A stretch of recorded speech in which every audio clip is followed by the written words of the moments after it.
എന്താ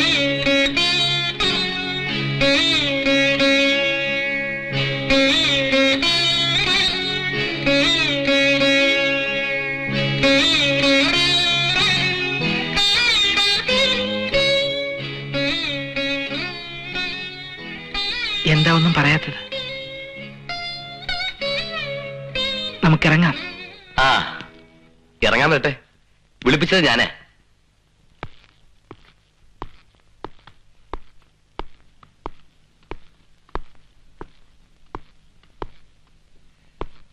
ഇരിക്കെ.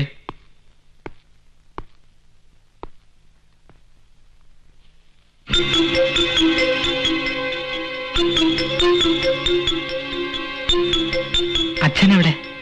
കാര്യങ്ങളെല്ലാം അഡ്വക്കേറ്റ് പറയും. മിസ്റ്റർ കണ്ണൻ, ഏതായാലും കാര്യങ്ങൾ ഇത്രത്തോളം എത്തി. ഇനി കോടതിയിലേക്കും പ്രശ്നങ്ങൾ വലിച്ചെടുക്കണോ? കണ്ണൻ ഇതിലൊരു ഒപ്പിട്ടേക്കൂ. എന്താ ഇത്?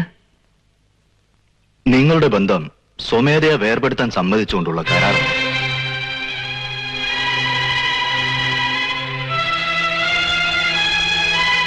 ഒപ്പിട്ടോളൂ.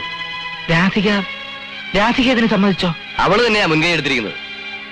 എന്നാൽ എനിക്ക് സമ്മതമല്ല. എന്ന് പറഞ്ഞാൽ എങ്ങനെയാ? അവൾക്ക് നിന്നെ വേണ്ടെങ്കിൽ? അതുകൊണ്ട് രാധിക എനിക്ക് വേണ്ടെന്ന് അർത്ഥമുണ്ടോ? വീണ് കിട്ടിയ ഭാഗ്യം കൈയൊഴിയാനുള്ള മടിയാണല്ലേ? സാരമില്ല, എത്ര പണം വേണമെങ്കിലും ഞാൻ തരാം. പണമോ? അതുകൊണ്ട് ബന്ധങ്ങൾ ചേർക്കാനും പിരിക്കാനും പറ്റുമോ? എന്റെ കയ്യിൽ അതില്ലാതെ പോയി. ഉണ്ടായിരുന്നെങ്കിൽ ഈ ബന്ധം പിരിക്കാതിരിക്കാൻ വേണ്ടി എത്ര പണം വേണമെങ്കിലും ഞാൻ അങ്ങോട്ട് തരാം. എന്താ ഇത്? നീ അനുസരിക്കില്ല. മാധവൻകുട്ടി,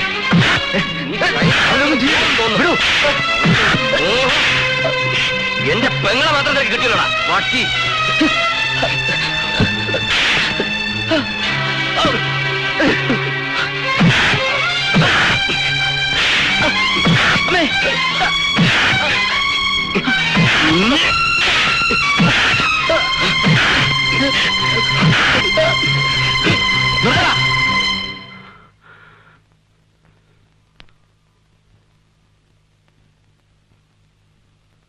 നിന്നെ മനസ്സിലാക്കാൻ കഴിയാത്തവരുമായിട്ടുള്ള ബന്ധം എന്തിനാ കണ്ടാ നിനക്ക്? കളഞ്ഞിട്ട് വാടാ.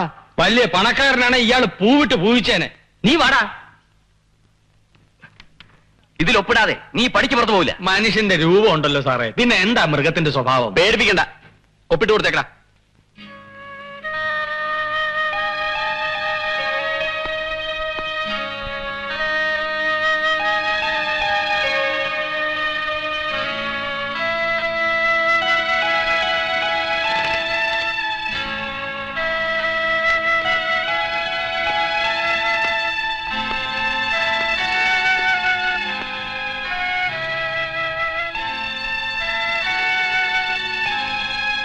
അച്ഛനതി പങ്കിലടാ, ഒപ്പിട്ട് കൊടുത്തരും മോനെ. എന്റെ മോക്ക് ഒരു നല്ല ബന്ധം ഉണ്ടാവുന്ന മണക്കോട്ട കിട്ടി. നിന്റെ ഭാര്യയാകാനുള്ള ഭാഗ്യമൊക്കില്ലാതെ പോയി. കാരണം നിന്നെ ഞാൻ മനസ്സിലാക്കിയ പോലെ എന്റെ മകള് മനസ്സിലാക്കിയില്ല. ഈശ്വരൻ കൂട്ടിച്ചേർത്ത ഈ ബന്ധം വേണ്ടെന്ന് വെക്കുന്നത് പാപമാണ്. അത്ര എനിക്ക് പറയാനുള്ളൂ. എന്റെ സ്വന്തമാണെന്ന് എനിക്ക് തോന്നിപ്പോയി. എന്നെ വേണ്ടെങ്കിൽ വേണ്ട. പക്ഷേ എനിക്കെങ്ങനെ വേണ്ടെന്ന് വെക്കാൻ പറ്റില്ല. എടാ മാധവൻകുട്ടി, വാ.